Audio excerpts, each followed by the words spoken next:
Good evening, everyone, and welcome to the Brian Crombie Radio Hour special U.S. election edition. Americans are at the polls right now, finishing up their vote, and I've got Bruce Fisher with me. He is a senior advisor with Strategy Corp. He's an author of a book called Where the Streets Are Paved with Rust, Essays from America's Broken Heartland. And he wrote a post yesterday on LinkedIn about what he thinks is going to happen tonight. Maybe not tonight, but over the next little while in the U.S. election that I was really intrigued with. And so I thought I'd invite him on to give us his estimate of what's going to happen. Bruce, welcome to the show, sir. Thank you. Thanks for thinking of me. My pleasure. I found your article really very interesting. And you've got a assessment that's different than most of the pundits that I listen to on the TV and the radio. Tell me what you think is going to happen tonight, sir. I think that some of the demographic changes that have been reflected in the voter registration data are going to turn out to be the most determinative elements in the vote. That sounds like a lot of syllables. A lot of older voters, a lot of very younger voters, especially female voters, have registered to vote in the states where the decision is going to be made. This again, because of crazy electoral college system in the United States, means that this election is going to be decided by a few tens of thousands of votes in Michigan, Pennsylvania, Wisconsin, and a couple of congressional districts. Out of 320 million people or so, 40,000 to maybe 100,000 people are going to decide this thing. It's crazy, but that's how the system works in the States. So the reason that I spoke with such confidence is because rather than looking at the polls, which everybody looks at the polls, and as someone who ran campaigns for many years, I can tell you that polls are a very important tool. I have tended to deal with the problem of this very, very close margin of error problem by looking beyond the polls for other data sets. And what are the other data sets that matter? Number one, voter registration. Voter registration since 2022, especially this past year, especially interestingly enough, after Taylor Swift endorsed Kamala Harris, that saw a surge. I used to teach statistics. It's a correlation, not a causation. I can't say causation, but there was a surge. I think it is a causation myself. I kind of believe in causation in this case. Look, people who had never voted before are now interested in voting, motivated to vote, and the so-called low propensity voters have been joined by brand new voters, and frankly, by a lot of Republican converts. Because look, when Donald Trump ran in Pennsylvania, when he ran in Wisconsin, when he ran in Michigan, not Kamala Harris, excuse me, but there was another Republican on the ballot. And in those states, in the Republican primaries, Nikki Haley, the former governor of South Carolina, former United States ambassador to the United Nations, she got almost 30% of the vote, Republican vote. Where are those Republicans going to go? I doubt if all of them are going to go back home to Trump. I think that, and many people think that, and many people observe that they're going to go to someplace else. In this case, I think they're going to go to Harris. So in those three states especially, I tracked the data. I checked those data with people who do data analytics, and they confirm that the demographic characteristics, youthful, female, people who are moved by some of the more recent political events in the United States, and which we can talk about, those folks are participating in greater numbers during this early voting period, because that's what we have in the States these days in many places: mail-in voting, absentee balloting, and sometimes the polls have opened up days in advance. For example, my wife and I voted on Saturday afternoon. We didn't have to wait until Election Day. We just skipped the lines and voted Saturday afternoon. So we are typical of the kinds of folks who are going to vote in disproportionate numbers in this election in these specific states. But what you said in your article, and we'll come back Yes. if we could to young females and older females, which I think is a really interesting trend that is occurring and why. But what you said in your article, which I found shocking, is you think that even Iowa and Florida are in play. Yes. Yes. Iowa is very interesting. Polls are very difficult to track, but there's a very, very well-respected pollster in Iowa named Ann Seltzer. She works for the Des Moines Register newspaper. And many years ago, you and your audience are far too young to remember this, but there was a guy named Joe Biden who was running for president in 1987, his first attempt at president. Well, I was Joe Biden's press secretary back then. So I got to spend— You were Joe Biden's press secretary. Absolutely. Yes. I was the gaff master. I was the one who had to go out there and say, thank you, ladies and gentlemen, to the press corps, so that Senator Biden at that time would stop talking. It's hard to get now President Biden to stop talking sometimes. Sometimes he says stuff that perhaps is more amusing than it is useful in a campaign. Well, last week he certainly put his foot in his mouth. Yeah. So apostrophe gag we had last week. When is the plural possessive and when is the possessive plural? But anyway, I got to know Iowa, and there is no more politically engaged and informed electorate than anywhere in the United States than in Iowa. Folks in Iowa are that way for a very simple reason. It's because the Iowa caucuses for both Republicans and Democrats were the first place that everybody had to demonstrate their mettle in candidate terms until this past year. So for generations, Iowans are, I remember going to the smallest diners, to union halls, to fire halls, to little, county fairs, and having to discuss detailed questions about foreign policy, about trade policy, about agricultural price supports, really shockingly well-informed folks. Well, these shockingly well-informed folks were polled by this shockingly erudite and reliable pollster, Ann Seltzer, and she picked up on this demographic phenomenon that I wrote about in my article. Number one, older women who have been reliable, as we say, behavioral Republicans are no longer behavioral Republicans. They are trending by a gap in her polling in Iowa of more than 20 points for Harris. This is not where they were last time around. They didn't vote for Biden in those numbers.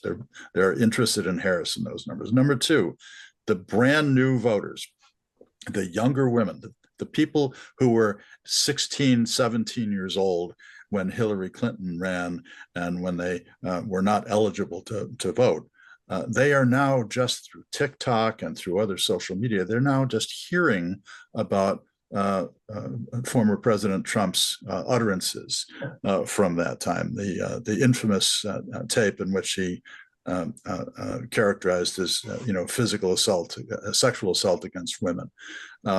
They're now picking up on their interest in and exercising their interest in the Dobbs decision, the Supreme Court decision that changed the law of the land regarding reproductive freedom in the United States.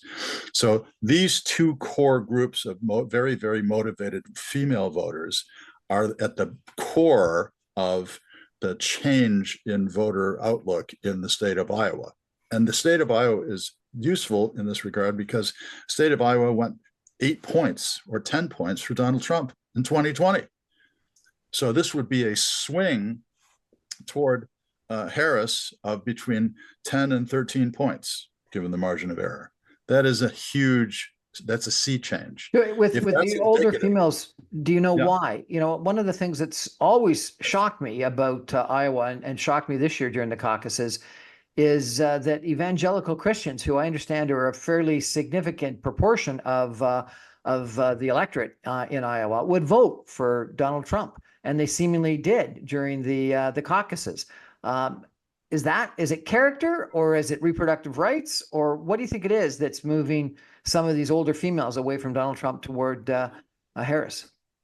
I think that the evangelical Christians are a relatively small part of the electorate overall in the state of Iowa. They're a very large part of the very fairly small number of people who participate in the caucuses. Okay, Iowa is a state of 3.5 million people. There's probably, by my recollection, probably 110,000 Republicans who participate in the caucuses, and about 120,000 Democrats who participated in the caucuses. So relatively small self-selecting group, because it's sort of an arduous process. It's not like going to vote. You have to stand around in a church basement for hours and move around like it's musical chairs, or Simon Says. Of 3 million people, you're saying less than 10% participate in the caucuses, and they end up being such important caucuses. Yes, exactly. Yeah, it's a crazy system.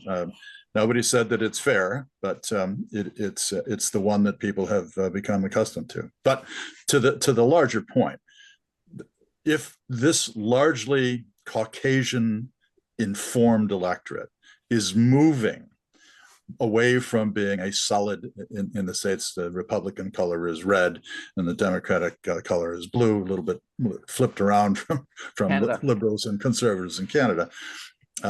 If Iowa is now trending from red toward purple, maybe even to blue this time, that is an enormous indicator of attitudes that you can probably track in the suburban areas, especially, and in among educated voters generally.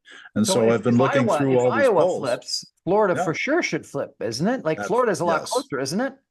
Florida has been closer. The three reasons why Florida is in play this year. Number one, there's a reproductive rights referendum on the ballot. There's a ballot initiative there.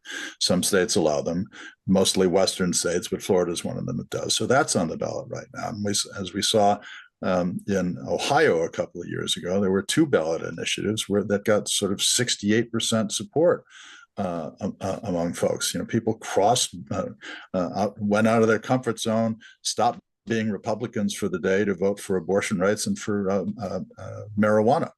Okay, so that abortion rights is on the ballot in Florida. That's number one. Number two, when Mr. Trump's campaign put on an event at Madison Square Garden 10 days ago, in which his chosen spokesperson or supporter, using vetted remarks that were loaded onto a teleprompter with the full say-so of the campaign, when those remarks were found to be terribly offensive to the Puerto Rican population, please take note, there are over 600,000 registered voters of Puerto Rican ancestry in the state of Florida.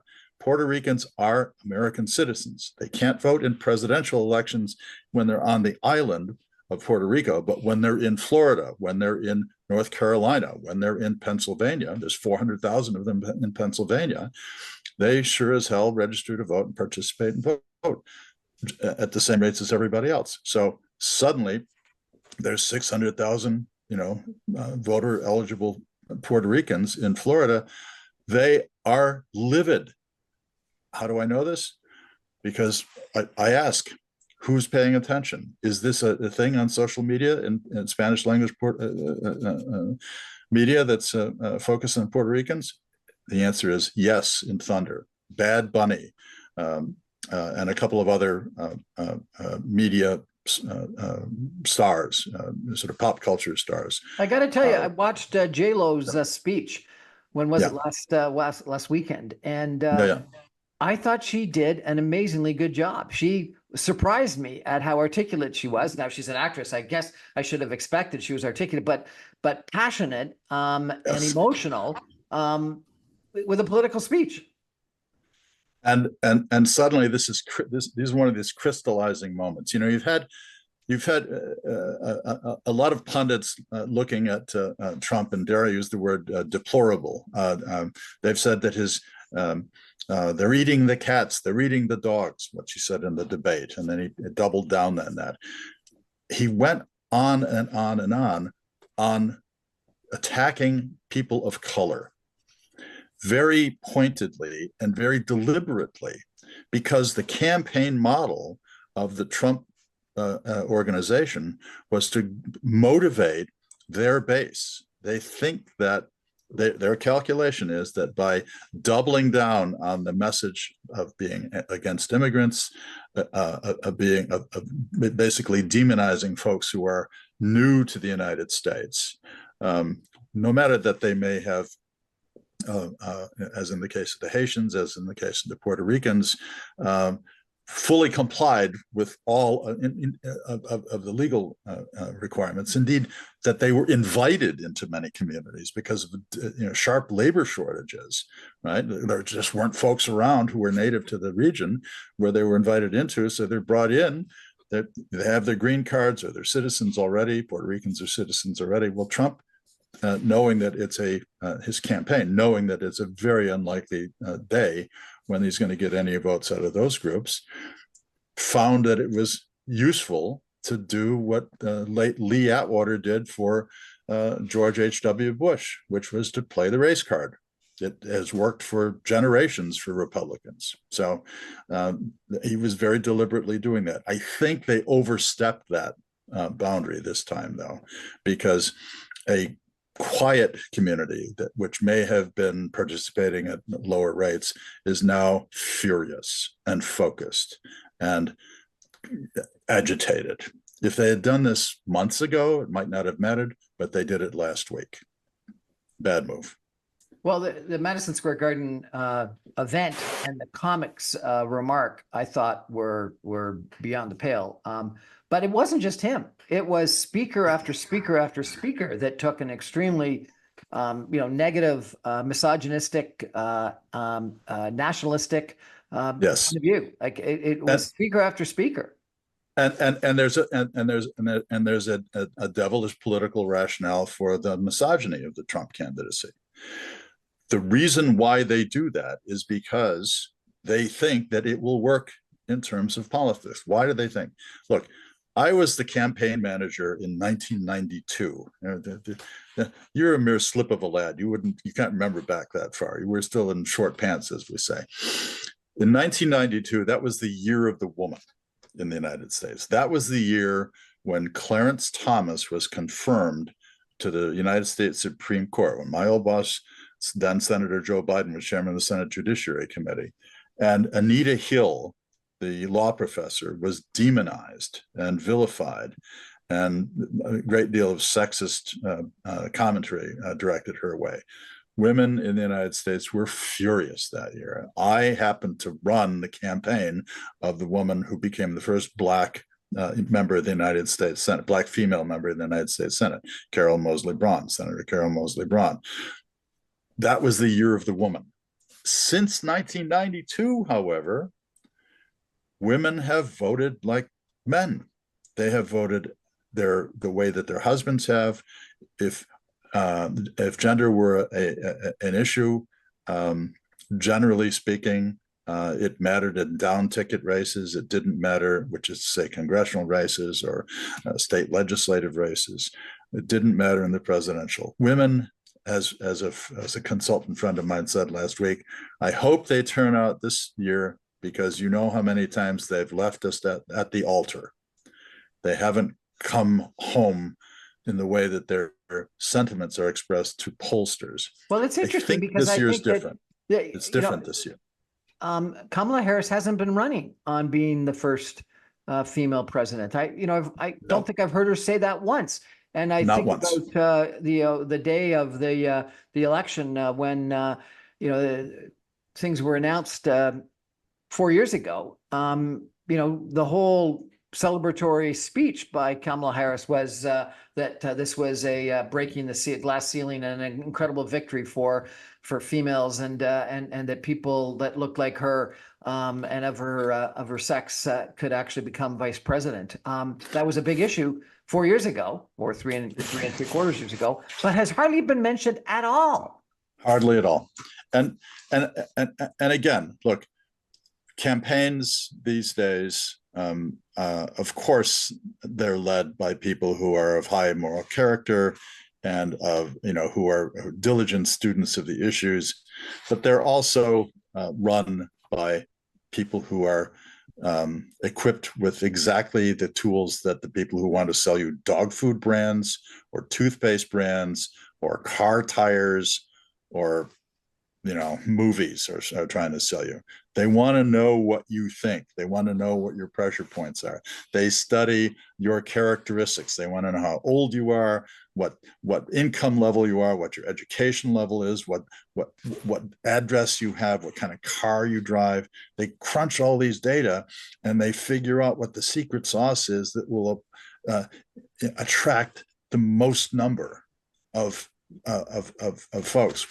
What are the secret arguments that can change people? If the argument that I'm a woman and I'm running and this will be great doesn't work, then they set it aside.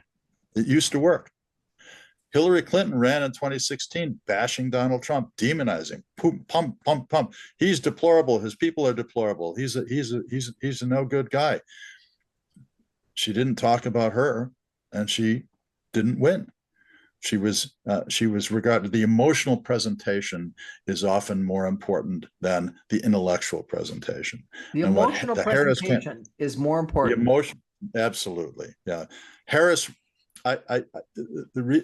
one of the reasons that I didn't put into the article, one of the reasons that I'm now convinced that Harris is going to win, is going to clobber Trump in a lot of places.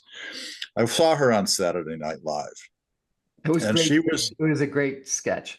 Oh, it was the sweetest, kind of goofiest, kind of amateurish, kind of, she's like all of us would be if you went on. Oh, I really laughed like that? Oh, I mean, it was like, yeah, exactly. It's like, she looked so starstruck. I mean, this is the vice president of the United States who sits, across the table, staring eye to eye with Vladimir Putin, for God's sake. All right. She's a tough prosecutor who's put bad guys in jail. Holy cow. And she's like all college kid all over again. It was the sweetest, most genuine kind of thing. And that is what the marketing analysts have picked up on. They've studied that aspect of her, and she's gone out and hugged people at her rallies, and she hasn't sort of stood up there and lectured folks, and she's been positive and uplifting, and she's had this kind of coterie of enthusiastic folks who are obviously female. I mean, Liz Cheney, a Republican, crossing party lines to stand there. She's not there in solidarity with another woman. She's there in solidarity on the issue of preserving the constitutional order, the rule of law, the international. So this switch back to joy. The switch back to joy was a smart move, you're saying. We got to take a break for some messages. When we come back, I want to ask you about one of the comments that you made, which you've addressed already, but I want to go deeper on it if we could. You said that the role of social media and TikTok and things like this have played a role, and I want to understand that better. Some people thought that sort of the Obama election was the Facebook election, and I want to know what you think this election, if you're right, is going to be thought of. We're going to be back in 2 minutes, everyone, with an incredibly knowledgeable U.S. commentator who has come out with a very brave and interesting article that thinks that Harris isn't just going to win, that she's going to win big. Stay with us, everyone. Back in 2 minutes.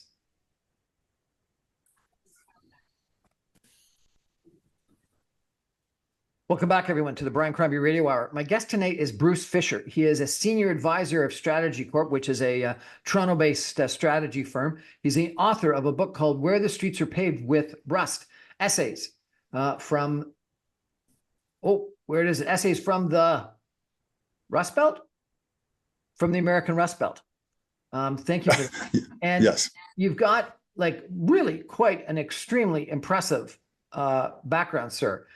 You have been a professor of economics and finance at in Buffalo, New York. You were a columnist with New Online Journal. You were a director of the Center for Economic and Policy Studies.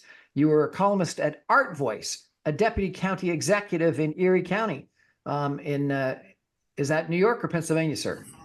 In New York, yeah. In New York. A former research director of the Citizens for Tax Justice.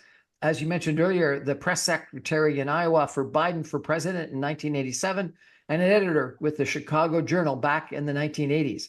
What a background. Well, I think I have to cut the grass too. I know my role in things like that. You know, if there's a toilet backed up, you know, I can handle that. I'm better at the grass than the plumbing though. But yeah, you live a long time, and you circle around the same issues. I mean, look, at some point when I was a journalist in Chicago, I realized that the folks that I was waiting for, to come out of their meeting, I was standing there with my pencil in my hand. We actually used pencils and paper in those days. And I thought, I've got to cross the line here. I've got to get into this business, because a lot of these folks are going to be making decisions that are going to affect lives. And a lot of them are, shall we say, in need of assistance, in need of guidance. So you helped them out. Well, that's great. I've been trying to, yeah. So in the post that you made, you said, and I'm going to quote you just for a second here, if I could: campaign technicians note what pundits and political scientists have yet to have fully digested. The Harris campaign is demonstrating fluency in the new language of political communication. Campaigns have evolved from the TV ad and the soundbite on the evening news, and even from the contained media cocoons that Trump's camp has cultivated for going on a decade. People under 50 years of age get their politics from a combination of memes, short videos, celebrity endorsements, and humor, and tend to scroll wherever their handholds take them. Harris's content has proved more attractive to broader audiences. Her themes are more artfully expressed. This was not a given in August. The data indicate that her audience has grown while Trump's hasn't. So, all the pundits that I've been listening to for the last 2 weeks have poo-pooed the Beyonce, the Bruce Springsteen, the Taylor Swift, the J-Lo endorsements, and saying celebrities don't count, don't move. You're saying they do? Absolutely, because younger people and people who are around younger people. So, if grandparents have Generation Z kids around, right, or alphas and betas around. Let's be clear here. These things have moved very, very quickly and very abruptly in our culture. That's why we have to pay attention that political messaging is part of, dare I say, use a big old graduate school word. It's attentive to the zeitgeist, right? The zeitgeist has changed. Obama led the children's crusade when there were so very many, just hordes of young people politically engaged, because he was such an attractive candidate and because the choice was so very, very clear, right?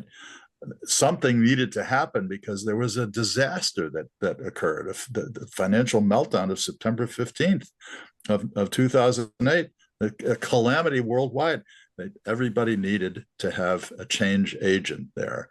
And what Obama did was he was successful, his campaign was successful in utilizing the then new media of Facebook to connect with people who were very, very young. And those very, very young people worked the streets. They door knocked. They used social media. Older people didn't have a clue about social media. That was 2008. Now it's 16 years on, and what do we find? We find that everybody uses social media, and social media has now sorted by generation. So young people use TikTok, young people use WhatsApp, young people use Snapchat. I don't do that stuff. Old guys like me are still on Facebook, thinking that we're being all, hip and, cool. and connected, right? But, my kids, who are in the, ranging age from late teens to early 30s, my kids don't use Facebook. They're all on Instagram. They're all on this other stuff. And so you're saying that the Harris campaign has done a good job. That stuff. I'm sorry? Harris's campaign has done a good job on these new. Absolutely. Absolutely. And Trump is not. No, they haven't. Trump's campaign has been focused on his core audience. And Harris's campaign has been trying to draw more folks in. And the consequence of growing the pie, as it were, growing the universe, is that she has more echoes. She has more replicants. She has more folks who are carrying the message on her behalf. That's why Bruce Springsteen, whose demographic reach is mainly to people who are over 50, is joined by Beyonce, whose demographic reach is not Bruce Springsteen's. And now with Bad Bunny and J-Lo and Ariana Grande and all these other folks, they have tens of millions, in some cases, 100 million followers on Twitter. Like, holy cow, why would you? Who in their right mind, what curmudgeonly old boomer would sit there and say that 100 million people listening to the words of Taylor Swift is not politically relevant? Every pundit I've heard on TV has said celebrities don't matter. That's and you know what? I'm happy for them that television is paying them to speak. I hope they enjoy their time on television. I think that I pay attention. Look, I was a professor for a lot of years. I did data analysis. I respect the people who who took the statistics courses and who can follow the numbers. Show me the numbers. I want to see the numbers. I appreciate this because everybody who sells us dog food and tires and cars uses that kind of data. And when I see that kind of data, I pay attention. And that's what I'm seeing with this. Okay, this so one of the main reasons that Trump won before was disgruntled people in the center of the country. Yes. Rust Belt, which I guess was one of the things that you probably wrote your book about. Yes. And lots of the commentators are suggesting that this misogyny is appealing to young high school graduate or not even high school graduate yes. Males that are disillusioned with society today. And remember the Sex Pistols? God Save the Queen, the fascist regime, and England's dreaming, and there's no future, right? The lyrics, those are from the early 90s, okay? That experience, which Fiona Hill wrote about when she published her autobiography last year, there's nothing for you here. She's writing about the Rust Belt of Great Britain. This phenomenon of deindustrialization, this phenomenon of union jobs, high-wage jobs leaving, this phenomenon of international capital, headquartered in London and Toronto and New York and Paris, moving industrial jobs out to low-wage markets. Okay, this phenomenon of Detroit being empty, literally empty, in the middle of the city. The city core is a ghost town, tumbleweeds, right? This economic change has had a profound social impact, psychological impact. There's been depopulation of these areas. I've studied these areas. I've written literally hundreds of articles about this phenomenon, spoken at dozens of conferences about this, participated in a study called Factory Towns, which is about voting patterns in these places. I mean, look, yes, Trump tapped into that. His campaign adeptly focused on that in 2016. They tried to do it again in 2020. But where they have erred as a matter of political tactics, as it were, where they have erred is that they've thought that is the universe that they can control. Well, something has happened in the past 2 years. One of the things that's happened in the past 2 years is that more of those communities, expressly because Biden focused on them, are seeing people with more, higher, better economic experiences, more income, higher household income, more jobs, right? They haven't quite closed the deal there, but by increments, this means that Harris, she may not win in many of these areas, but she'll lose by less. Trump will win in some of these areas, but he'll win by less. Because many of the folks who were there, who are calmer about their economic situation these days than they were when Trump first ran, these are the same people who voted for Obama in 2008 and 2012. It's the great experience of these places that they were abandoned, but now they're slowly coming back. And I agree with that. I've been to Detroit recently, and the downtown is actually in a great resurgence. And downtown baseball and hockey, basketball arenas have helped with that, as well as Google moving into old automobile headquarters and reemployment. I was in Reemployment, Louisville. home ownership. There's more tenants there, slowly coming back. People are like saying, well, finally, after 40 years of devastation, we can see the light at the end of the tunnel. I was in We're Louisville, still mad at Joe Kentucky. Biden because our eggs cost more, right? I was in Louisville, Kentucky last week, and it's booming, which Yeah. I'm surprised by. So there's towns in the Midwest,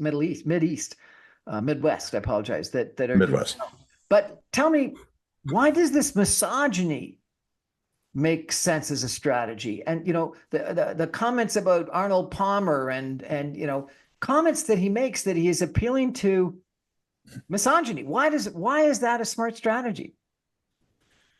Well, they think it's a smart strategy. Why? I don't understand it. Because the two reasons I mentioned. Number one, they think that their base is male. And number two, they have noted that women tend to express their sentiments socially, but not politically. So if you can terrify the women by talking about the murderous rapist immigrants, knocking on the door, they will vote for Trump, right? If you are Harris, you're going to them and saying, stop being used as a patsy. You can vote however you want to. What happens in the voting booth stays in the voting booth. There's a bunch of memes. Supposedly there's this movement of stickers in a whole bunch of ladies' washrooms. Incredible that that your vote is your own. We got to take another break for some messages. We're going to come back in just 2 minutes and talk a little bit more about what's happening in some of the swing states. Stay with us, everybody. Back in 2 minutes.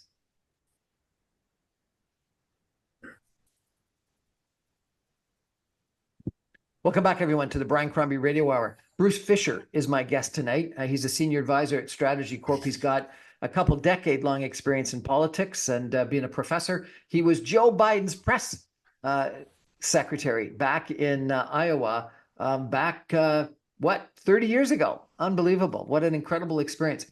I got to ask you, I was in Dallas, Texas last week. I was out for lunch and dinner and breakfast with several different business people. All of them were voting for Harris. One gentleman I was really surprised with at dinner. I chatted with him, and after a while, and he came across as he was an accountant, a financial guy. I thought he was going to be a very large Trump supporter when I sat and chatted with him. He was really interested in economics and where interest rates were going, inflation and stuff like this. And then he said that, and he was very involved in his local church, Baptist church. And then he said that he was head of an organization called Christians Against Christian Nationalism. Numerous people, like seriously, I was there for 2 days, so it's not a huge sample size. And you're the numbers guy, and I'm just doing qualitative research with a couple of people. But they were all Harris supporters and lots of Harris signs. I was in a more higher income area of the city. Sure. Harris signs everywhere. And a huge amount of dislike for Ted Cruz and admiration for his opponent, the Democratic opponent. But you didn't have Texas as one of the states that you thought might change. Um, I I don't know enough about it. I know that something is going on because the Harris campaign went down to Texas to do an event. Nobody has expected that Harris would win Texas, but in the middle of the campaign season, I mean, remember, she's only been the candidate since August, September, October. That's almost a Canadian schedule for certainly a parliamentary kind of schedule. Not a U.S. schedule for a campaign is 2 years. Here she's been a candidate for 3 months. Look, they went down to Texas because there's something brewing there. This stew, this rich stew of African Americans and educated, higher income women and older women and motivated younger women, people who are angry at the Republican administration of the state because they have their own power grid that keeps collapsing. I have a sister who lives in Houston. They were out without power for 10 days after a storm. Okay, so there's a movement in Texas for change. I don't know if that is going to be enough to dislodge the redness of Texas. Texas has indeed been Trump country. It's been Republican country for a long time. Ted Cruz, as unpopular as he may be outside of the state, still has a core of support there. But we may be surprised. I'm much more interested and much more hopeful as a Democrat, frankly, for the 3 states of the Southeast where things might very well happen. Harris is working hard in North Carolina, very tough state for a Democrat, but there's a Democrat who's going to run and win for governor there because the Republican candidate for governor is widely despised. And he's following a Trump-like strategy. He has indeed been doing so. Okay. So one hopes that there'll be a shot for Harris there. Much more likely that Harris will triumph again, as Biden did, by a slim margin in increasingly blue, increasingly Democratic, and very significantly African-American state of Georgia. Okay. And there are interesting things happening in the state of Florida because there's a coalition of Haitians whom Trump has maligned, Puerto Ricans whom Trump's campaign has maligned, women and elderly. There's a place in Florida called the Villages. It's a notoriously conservative place where people ride around in their golf carts, with Trump signs. Well, there was a demonstration of hundreds, plural hundreds, like 300 golf carts for Harris. Who knew? Who knew? But the answer is baby boomer women, just as in Iowa, are responsive to the great change in the way that Trump has doubled down on misogyny. They don't like it. One doesn't base one's campaign at this point on winning Florida, but it sure does look like it's trending Harris's way. And Pennsylvania, Michigan, Wisconsin, those are the ones that yes, the blue wall, supposedly, the ones that have been so much of a focus. Yes. Are they going to be slim victories, or what do you think is going to happen? Yeah, they're all going to be within the margin of error. I mean, the margin of error of these polls is nothing to be surprised at. I mean, it's just that every piece of intelligence and every piece of data that I get, the intelligence and the data come together, indicate that the Harris campaign is very, very competent in all these places. I'm a fly on the wall of the weekly briefing by the campaign leadership, by Jen O'Malley Dillon and by David Plouffe, both of whom are veterans of the Obama campaign. They're the proteges of friends of mine. They've come along in the past 16 years, and now they're at the top of the heap of political managers.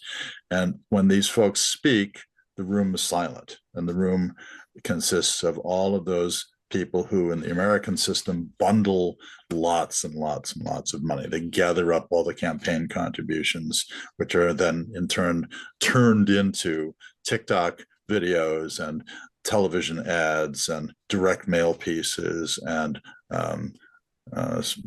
subsidies for door knockers and all the computer number crunching and voter tracking and stuff like that goes on for months and months and months in U.S. campaigns. What happens at these briefings is that the campaign managers go down the list. Here are the 7 states where we're fighting. Here are how many campaign offices we've done. This is what our canvas, our door-to-door door knocking has told us this past weekend. This is consistent with our modeling. I get all of this stuff. It's the data that drive this stuff. Well, it's interesting because you talk about the data and you talk about the new data. Maybe we can come back and talk about that a little bit more because I think it's really quite fascinating. But then in your post, you also referenced that the old-fashioned shoe leather matters. And I find that kind of interesting. You said that just like in Obama's 2008 campaign, getting people out to knock on doors. And you say there's 300,000 volunteer door knockers in only 7 swing states. I heard, I think it was the governor of Pennsylvania that spoke this weekend about how a whole bunch of people came from New York by bus to knock on doors in Philadelphia. So knocking on doors still works. It does. Important. Yeah. For a generation or more, during the rise of the political consultant class, and stupid me, I got out of the political consulting business to go off and be a policy wonk. I should have stayed in, and then you could be sitting on my yacht and we would be doing this conversation.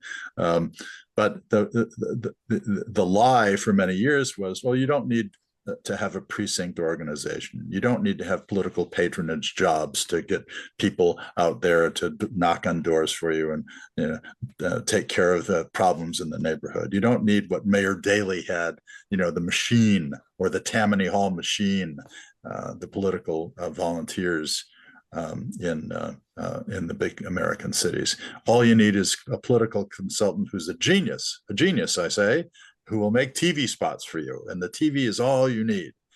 Well, the TV is not all you need.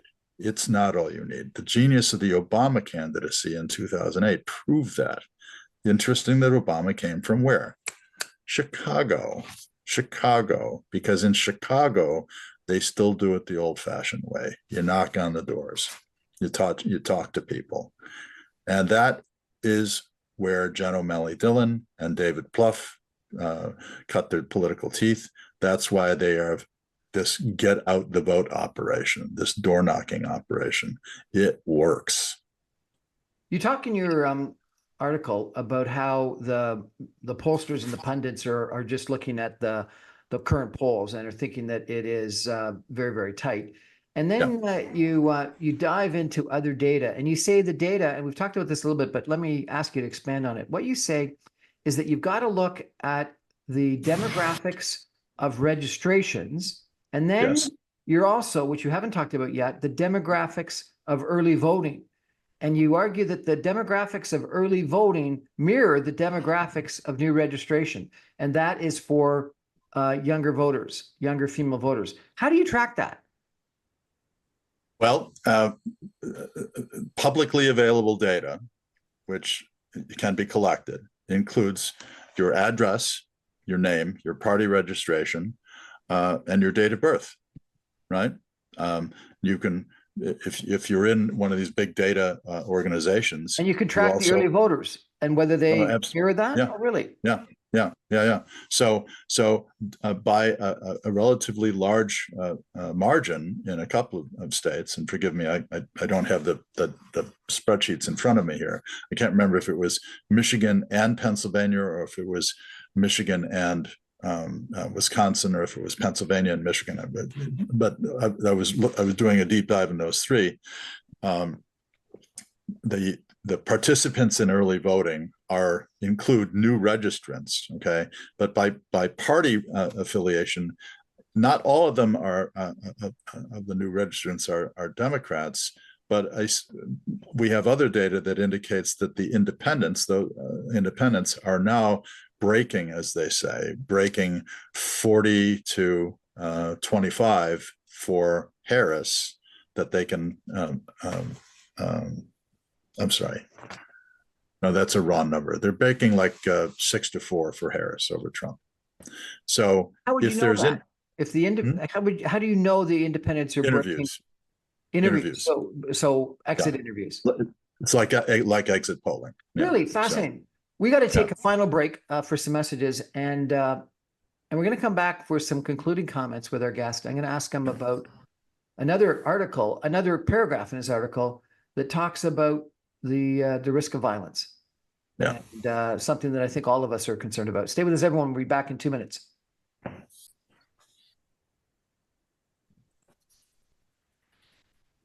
Welcome back, everyone, to the Brian Crombie Radio Hour. Really interesting conversation tonight with Bruce Fisher, who has written a really long and very profound post, I think, about how he sees the election coming out, and he's calling for a resounding Harris victory, maybe by small margins in different states, but to add up to what, probably over 312 electoral votes, sir?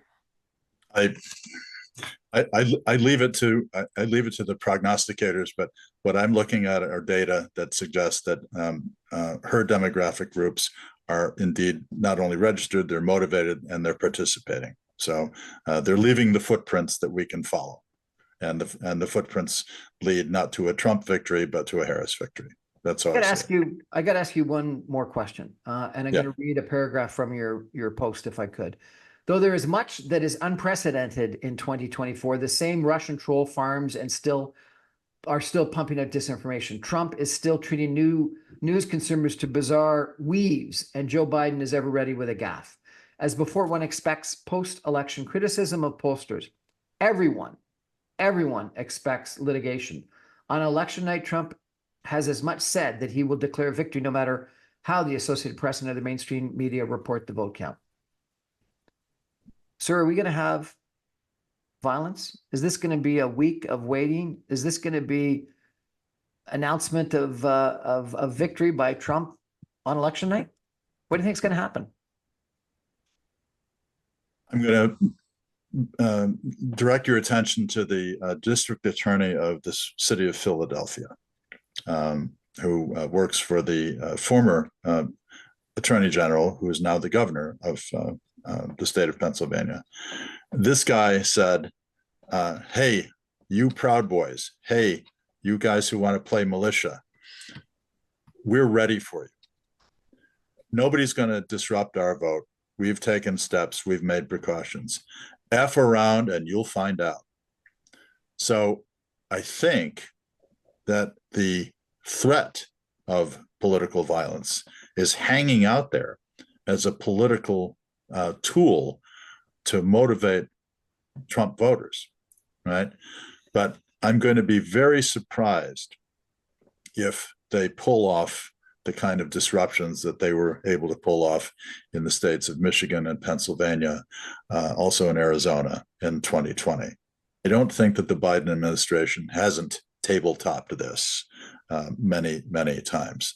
I was asked a question the other day by a lawyer in Toronto.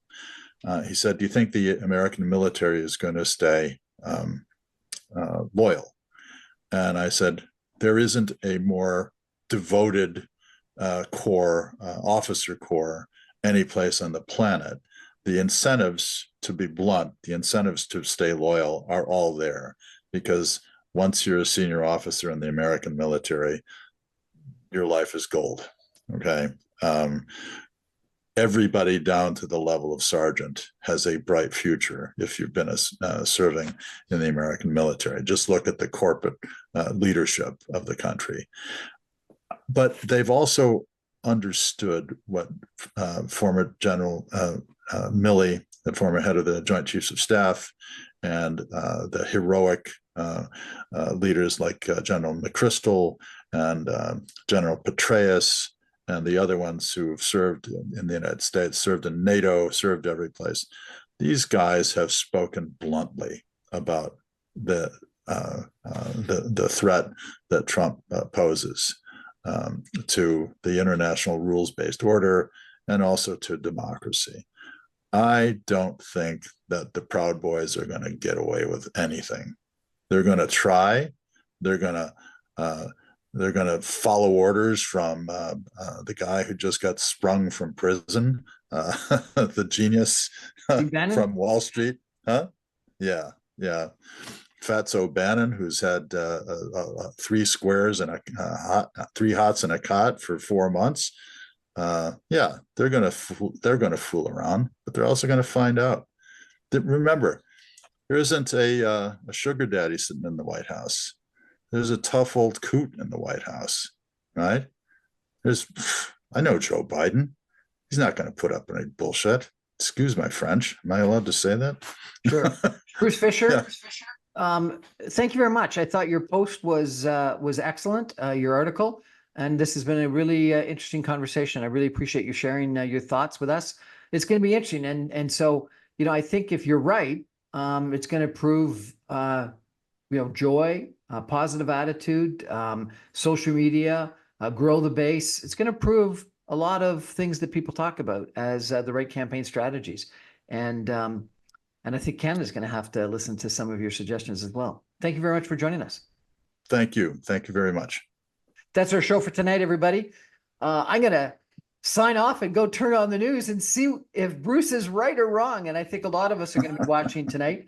But it's probably going to go into the wee hours of the morning, if not a lot longer. What's your prediction? When are we going to know? We're going to know very early from Florida, Georgia, and North Carolina.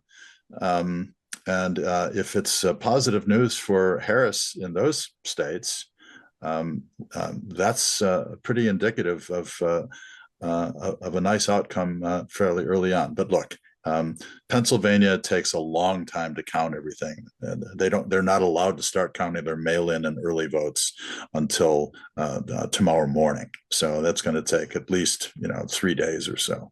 So it's probably going to drag on a little bit, but yeah, I'm with you. I'd love to have an early night tomorrow. That's our show for tonight, everybody. Thank you for joining us. Really appreciate it, sir. Thank you. Good night, everybody.